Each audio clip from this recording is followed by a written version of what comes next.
Hello everyone, it's Joe here. Today, the video that I'm doing will be trying to answer this question. Are the new private property prices, especially the new launch prices in Singapore, still sustainable?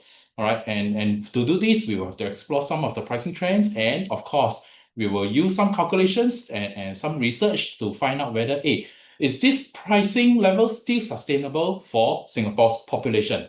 Let's go. All right, so this actually came from this Business Time article saying that, Mr. Leslie E published this article saying that, it's $2.5 million for a house, for a property, affordable even for high income earners. All right, so, and it's, mind you, it's outside the prime districts. So what he's saying that, is this really too high? Can Singaporeans still, can the population still afford to pay this? Because as we know, Singapore, it's not only Singaporeans, there's PRs, there's also foreigners. Okay, so actually, yes, this is a key question. Is it possible to exit? So before we talk about exit, we must talk about the entry. And to do that, we need to go and calculate, go and find out whether, is this pricing level still affordable for the population?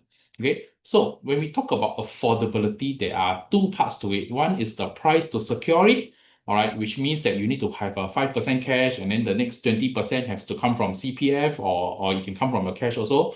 And then, of course, you need to pay your buyer's stamp duty and legal fees. So this part, okay, the is also what we call the down payment. So this is actually quite standard. Either you have the money or you don't have the money. Of course, if you have family members, or other people chipping in for some reason to help, then of course, this one again is, you may be a person may be able to afford. All right. The second part, okay, which is what I call the price to hold on to the property. Okay, this usually comes in the form of our monthly installment or our monthly mortgage payments, and this is very linked to our income levels. So this, the second part, the right hand side here, this is usually less flexible. All right. It's very hard to make another 50% or even 100% of our income appear out of the thin air. Of course, there are ways to do it, but I'm not going to share it here. And most of the time, this is not approved by our Ministry of Manpower. All right, so we will be focusing a little bit more on the price to hold on to the property. Okay. All right. So instead of using just a 2.5 million quantum, I'm going to use a more current actual case study. All right. This Ori condo, which launched earlier this year at Toa Payoh. All right. So average 86%. Okay. And the prices was an average of $2,700 per square foot. Okay, this is some of the entry details. Okay, let's assume 1,000 square foot unit where usually it's a three-bedder that comes with a storeroom. Okay, my language, or a home shelter. Okay, the more professional language.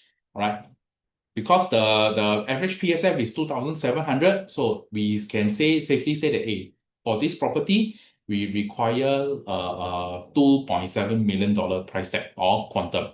All right, so first things first, in order to check affordability, there are a few ways. Okay, this is one of the ways which I don't really like. Why? Maybe it's not, there's nothing wrong with this chart, but the thing is, I don't know whether it's the same for many of you here. I cannot understand this chart very well, other than, yes, okay, from 2020 to 2025 now, or yes, been an uptrend. Okay, the current property price index, okay, or PPI across the whole island is 211.1.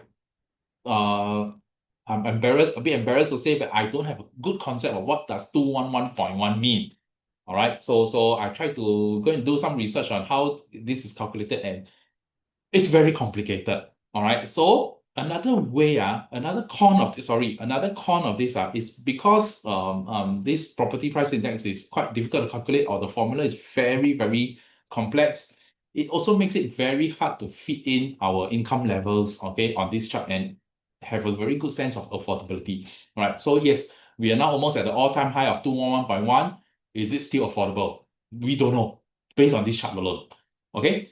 Another way, some financial institutions may use this ratio called a house price home price to income ratio.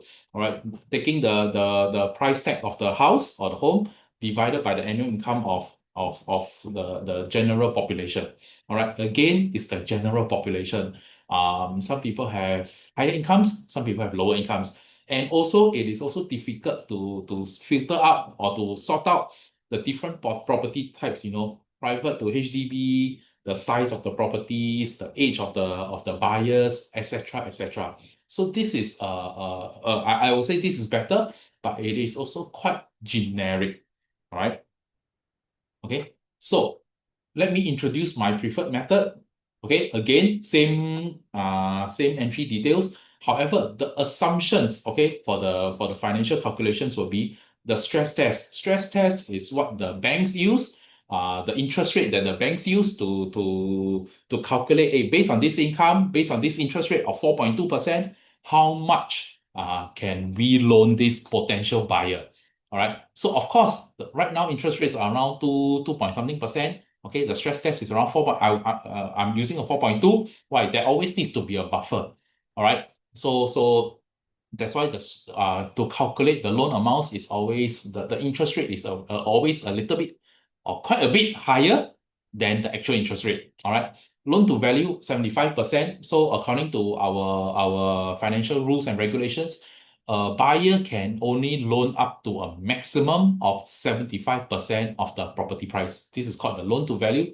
So for a $2.7 million property, all right, the maximum loan that a person can qualify or can get is 2.25 million. All right, TDSR, total debt servicing ratio, 55%. This means that, again, this is our part of our financial regulations. That means a household, all right, can only use up to a maximum of 55%, okay, to service all their loans. All right, so if a household also has car loans, personal loans, then of course the total loan amount this household can get is lower. All right, so because of this, I have to assume that the household in the calculations later on has no other loans such as car loans, blah, blah, blah. And I also have to assume that the working members, those the members of the family bringing in the money, okay, are of the same age. In this case, a husband and a wife. All right.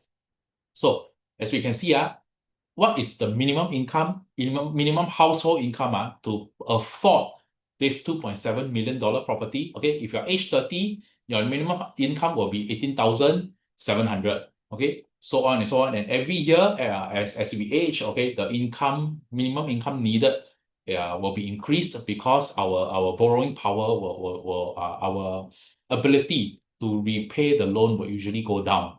All right. Okay, and of course, by age 54, we need a minimum in order to afford this $2.7 million property.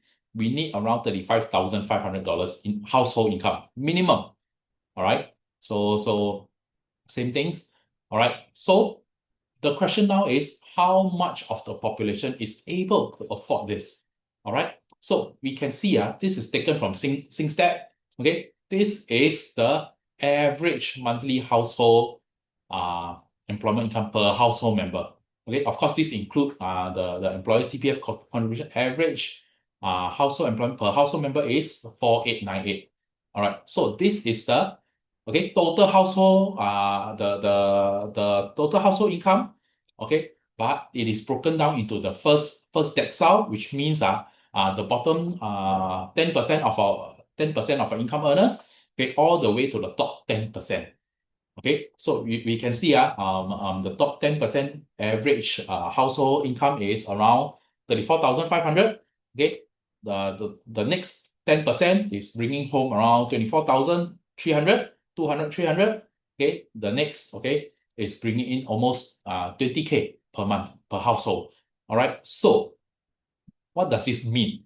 All right, currently, the percentage of population that actually stays in private property is around 17.6. Okay, this is around 22%, slightly above 22%. All right. So this is denoted by the red line, but this red line also includes the landed houses. All right. if in order to remove the impact of the landed houses, okay, we should look at the blue line where it is only the population staying in non-landed private residential properties. All right. Again, this is data taken from SingStat. Okay. So as we can see, age some for a household or for buyers age 39, two buyers usually for a household all right. There is age 39. Okay, both of them need a minimum combined income of $20,000. All right, to be able to afford. And this you can see, this will fit. This is actually the income level of our top 30%, the top 30% of our population. Okay, of course, like what we saw, 22% of our population currently stays in private housing.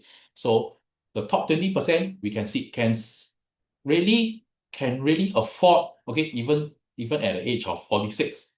Okay, so of course, the top 10% of the income earners, they're really making quite a lot of money. So there's no issue with them affording this $2.7 million property.